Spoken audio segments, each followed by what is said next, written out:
ఈరోజు మనం సంశ్లేషాక్షర పదాలు అంటే ఏమిటో నేర్చుకుందాం. ఒక హల్లుకు రెండు వేర్వేరు హల్లులు ఒత్తులుగా వచ్చే పదాలను సంశ్లేషాక్షర పదాలు అంటారు. మళ్ళీ ఒకసారి చూద్దామా.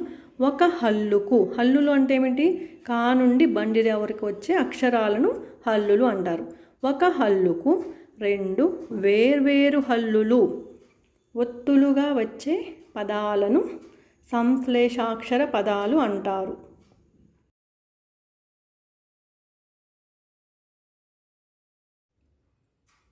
ఇప్పుడు మనం సంశ్లేషాక్షరంతో వచ్చే పదాలు ఏంటో చూద్దాం. స్త్రీలు, స్త్రీలు. లక్ష్యం, లక్ష్యం. ఈర్ష్య, ఈర్ష్య.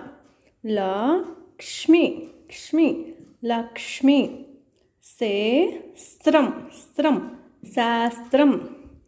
కక్ష, కక్ష. అస్త్రం, అస్త్రం.